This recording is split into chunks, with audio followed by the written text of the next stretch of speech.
தோழர் பிரியா மனோகரன் அவர்களை தலைமை தாங்கி வழிநடத்துமாறு கேட்டுக்கொள்கிறோம்.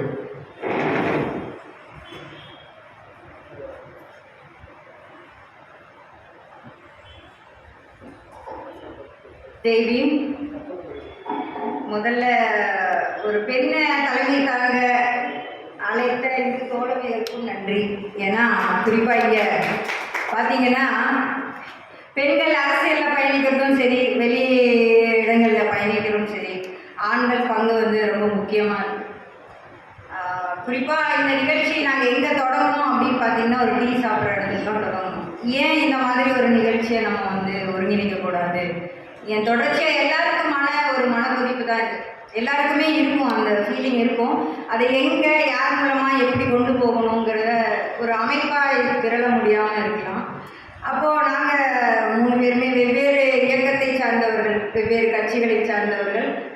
குறிப்பாக வந்து இந்த விஷயங்களை பொதுமக்களுக்கு இடையில பேச வைக்கணும், இதை பேசணும், எங்கே பேசணும், யார் பேசணும் அப்படிங்கிற ஒரு டிஸ்கஷனுக்குள்ளே போகும்போது தான் இப்போது முழுமையாக நீங்கள் பார்க்கக்கூடிய இந்த நிகழ்ச்சியை ஒருங்கிணைச்சிருக்கோம்.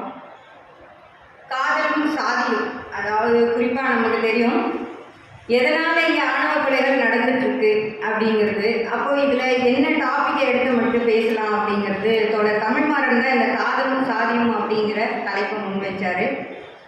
சரி, யார் பேசலாம், யார் அழைக்கலாம் அப்படிங்கும்போது குறிப்பிட்டு இது வந்து நமக்குள்ளேயே பேசிகிட்டு இருக்கிறது எந்த வித மாற்றத்தையும் உண்டு பண்ண போகிறது கிடையாது. இப்போ நமக்குள்ளேயே இந்த விஷயங்களை பேசி நாமளே ஏன்னா பாதிக்கப்பட்டிருக்க இடத்துல நம்ம இருக்கோம். அப்போ நமக்குள்ளேயே இதுக்கு பற்றின உரையாடல் இருந்து எந்த பிரயோஜனமும் கிடையாது. அது வந்து பொது சமூகத்தில் பேசப்படணும், பொது ஆட்களால் பேசப்படணும். நீங்கள் வந்து வெற்றிமாறன் படம் எடுத்தால் ஓடிடும், மாரி செல்வராஜ் படம் எடுத்தால் ஓடாது. 1000 விமர்சனம் வரும், ஓடாதுங்கிறது 1000 விமர்சனங்களை தாங்க வேண்டியது இருக்கும். அப்போ யார் பேசுகிறோம், எதை பேசுகிறோம் அப்படிங்கிறது ரொம்ப முக்கியமாக இருக்குது. சரி அப்படின்ட்டு சரி இவங்களுடைய செயல்பாட்டால் எல்லாரும் சேர்ந்து ஒரு விஷயத்தை முன்னெடுப்போம் அப்படின்னு சொல்லிட்டு இதை யார் சரியாக சட்டப்பூர்வமாக அம்பேத்கரின் வழியில் நின்று இந்த சாதிய கொடுமை இருக்கும், வன்கொடுமை இருக்கும், என்ன தீர்வாக இருக்கும், எதை நோக்கி பயணிக்கலாம் அப்படின்னு தோழர் மூத்த வழக்கறிஞர் மனித உரிமை போராளி பாப்பா மோகன் அவர்கள் நான் வரவேற்கிறேன். உளமாற தாமிரபரணி சிந்தனை பள்ளியின் சார்பாக. அடுத்ததாக எழுத்தாளர், அரசியல் செயல்பாட்டாளர் சூர்யா சேவியர் அவர்களை வரவேற்கிறேன். அடுத்ததாக நம் சக தோழி தோழர் திவ்ய பாரதி வழக்கறிஞர், ஆவணப்பட இயக்குனர் அவர்களை வரவேற்கிறேன். நாமளே இங்கே நிறையா பேசிகிட்டு இருந்தால் அவங்க பேசுகிறதுக்கான விஷயங்கள் நிறையா இருக்கும்னு நினைக்கிறேன். குறிப்பாக இருந்தாலும் சில விஷயங்களை சொல்லி நான் முடிக்க ஆசைப்படுறேன். குறிப்பாக இந்த சாதிய வன்கொடுமைகள் எதை நோக்கி நகருது, எங்கிருந்து தொடங்குது அப்படின்னு பார்த்தீங்கன்னா பெண்கள் தான். அடிப்படை இதுக்கு பெண்கள் தான். சாதிய பிரச்சனைக்கும் ஒரு அடிப்படை வந்து பெண்கள் தான். இதை எத்தனை பேர் ஒத்துப்பீங்கன்னு எனக்கு தெரியல. ஏன்னா பெண்ணை வந்து எப்போ அவங்க வந்து தன்னுடைய உடைமையாக பார்க்க ஆரம்பிச்சிட்டாங்களோ, எப்போ தாய்வழி சமூகத்திலிருந்து தந்தை வழி சமூகமாக மாறினதுக்கு பிறகு பெண்களை உடைமைகளாக பார்க்கும் அந்த மனோபாவம் தான் இந்த சாதிய ஆணவ படுகொலைக்கு பின்புலமாக இருக்குன்னு நான் நினைக்கிறேன். குறிப்பாக பார்த்தீங்கன்னா இனக்கலப்பு வந்துடவே கூடாது அப்படிங்கிறதுல ரொம்ப தெளிவாக இருக்காங்க. அதுவும் குறிப்பாக காதல் வந்து பொதுவாக ஏற்றுக்கொள்ளப்படுது. ஆனால் காதலுக்கும் ஒரு வரமுறை வச்சுருக்காங்க. இவங்க இன்னாரை தான் காதலிக்கணும், இவங்க இன்னாரை காதலிச்சாலும் அது காதல் அப்படிங்கிற ஒரு வரமுறை இருக்குது. இப்போது இது எங்கேருந்து இந்த உரையாடலை எங்கேருந்து தொடங்கணும் அப்படின்னு பார்த்தீங்கன்னா முக்கால்வாசி பேர் பார்த்தீங்கன்னா திரும்ப விக்டிம் யார் பாதிக்கப்படுறாங்களோ அவங்ககிட்டயே தான் பாடம் எடுத்துகிட்டு இருக்காங்க. முகநூல் பொறுத்த வரைக்கும் சரி, வெளியே சோஷியல் மீடியாலையும் பார்த்தீங்கன்னா தொடர்ந்து இந்த பாதிக்கப்பட்டவங்களுக்கு நீங்கள் எப்படி இருக்கக்கூடாது, நீங்கள் அப்படி இருக்கக்கூடாது, அப்படி இருக்கவங்க ஒரு 30% ஒரு ஒடுக்கப்பட்ட மக்கள் இருந்தாலும் மீதி 70% யார் இருக்காங்க, யாரை நோக்கி இந்த கேள்வி போகணும், யார் அதை பற்றி சிந்திக்கணுங்கிற அந்த அடிப்படை இது கூட இல்லாமல் திரும்ப தொடர்ந்து நீங்கள் எப்படி இருந்திருக்கலாம், நீங்கள் அப்படி இருந்திருக்கலாம், கவின் வந்து இத்தனை பிரச்சனை வரும்னு தெரிஞ்சு காதல் செய்யாமல் இருந்திருக்கலாம். குறிப்பாக இத்தனை நாள் என்ன பேசிகிட்டு இருந்தோம்னா கல்வி மாற்றம், பொருளாதார மாற்றத்தை உண்டு பண்ணணும்னு நினச்சோம் நம்ம. ஆனால் கவின் விஷயத்தில் அது டோட்டலாகவே உடஞ்சி போயிடுச்சு. அப்போ இன்னும் இவங்களுக்கு என்ன தேவைப்படுது?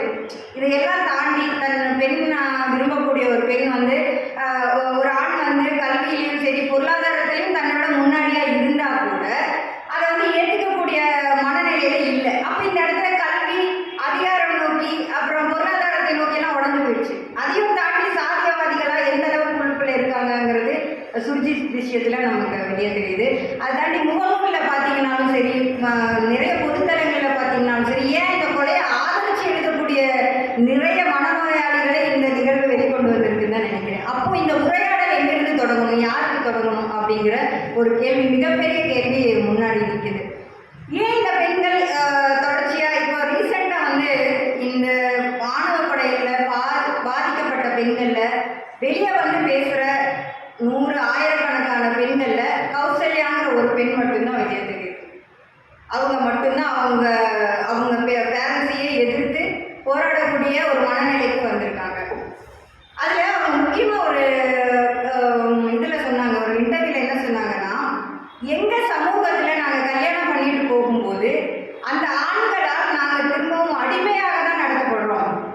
அதை நாங்கள் தொடர்ச்சியாக எங்கள் அப்பா வழியில் கூட இருக்கவங்க உறவைகளில் பார்க்கும்போது எனக்கு சங்கர் கிட்ட ஒரு ஃப்ரீடம் கிடைச்சிது. ஒரு பெண்ணாக சமமாக பார்க்கக்கூடிய ஒரு வாய்ப்பு கிடைச்சிது. அதனால தான் நான் வந்து சங்கரை கல்யாணம் பண்ணேன்னு சொல்கிறாங்க. உண்மைதான், அது ரொம்ப முக்கியமான ஒரு விஷயம். எனக்குமே பரவலாக ஒடுக்கப்பட்ட மக்கள்கிட்ட அந்த சமத்துவம், அதாவது ஆண் பெண் அப்படிங்கிற பாகுபாடு இல்லாமல் பழகக்கூடிய வாய்ப்புகள் அமையுதுன்னு நினைக்கிறேன் நான். அடுத்ததாக பார்த்தீங்கன்னா, இந்த முக்கியமாக இந்த விஷயங்களுக்கு ஆணாதிக்க சமூகமாக தான் இருக்குது. ஆண்கள் இதை வந்து என்னடா இங்கே கூப்பிட்டு வச்சுட்டு ஆணாதிக்கத்தை பற்றி திட்டிகிட்டு இருக்காங்களே அப்படிங்கிறீங்க.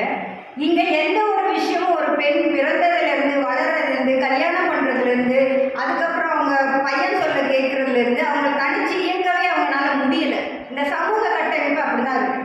தனிச்சு இயங்கவே முடியலை. அது எந்த சூழ்நிலையிலையும் அவங்களுக்கு வந்து அவங்கள பற்றி சிந்திக்கவோ அவங்கள பற்றி யோசிக்கிறவோ ஒரு வாய்ப்பு இல்லாத சமூக சூழ்நிலையாக தான் இருக்குது. அவங்களுடைய வாழ்க்கையிலுமே நீங்கள் கூட பார்த்தீங்கன்னா யாரோ ஒருத்தருக்கு ஏதோ ஒரு இடத்துல கட்டுப்பட்டு தான் இருக்கிற மாதிரி இருக்குது.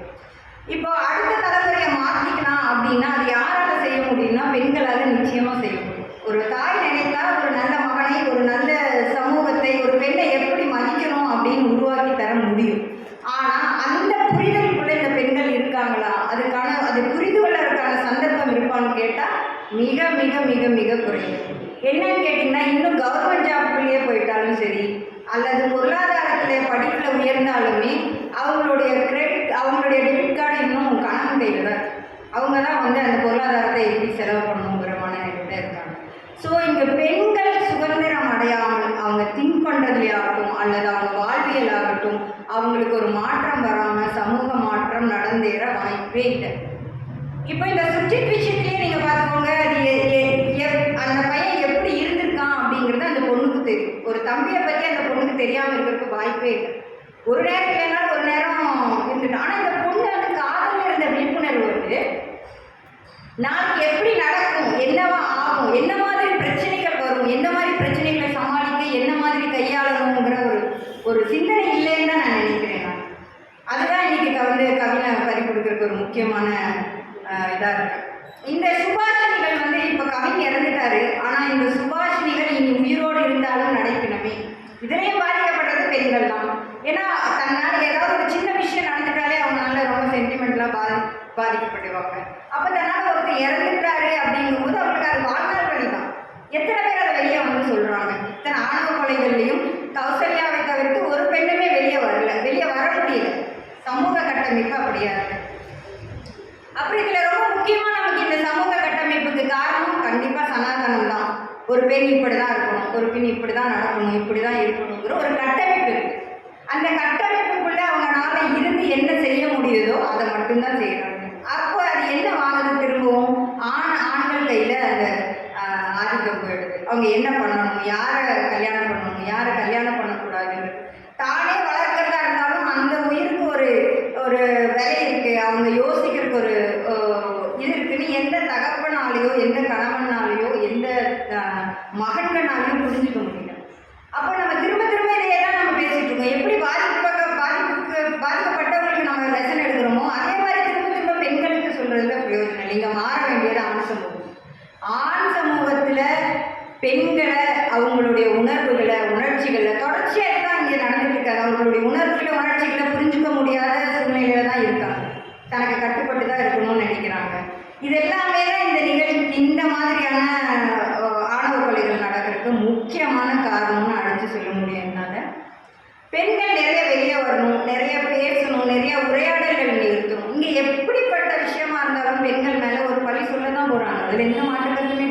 என்ன சொன்னாலும் கொஞ்சம் போல்டாக பேசிட்டோம்னா ரொம்ப அடங்காமல் நடக்கிறோம், இல்லைன்னா திமிராக நடக்கிறோம், யாரையும் மதிக்கிறது இல்லை. ஏன்னா அவங்க எதிர்பார்க்கக்கூடிய பெண்கள் அப்படி இல்லாமல் அதுலேருந்து கொஞ்சம் சுயமாக யோசிக்க ஆரம்பிச்சுட்டா சமூகத்தில் இந்த மாதிரியான பேர்கள், இந்த மாதிரி விஷயங்கள் இதையெல்லாம் ஒதுக்கி வச்சுட்டு அவங்களுடைய தன்னோட விஷயங்களுக்காக முன்னேறி போகாமல் இதில் எந்த மாற்றமும் ஆல்மோஸ்ட் எப்படி பார்த்தீங்கன்னா பெண் ஒரு லெவலுக்கு மேலே ஆண்கள் ஏற்றுத்தான் ஆகும் இப்படின்னு. ஆக இது ஆண் பெண் 2 பேருமே வாழக்கூடிய சமூகம். அதில் இருவருக்குமான புரிதல், அவரவர்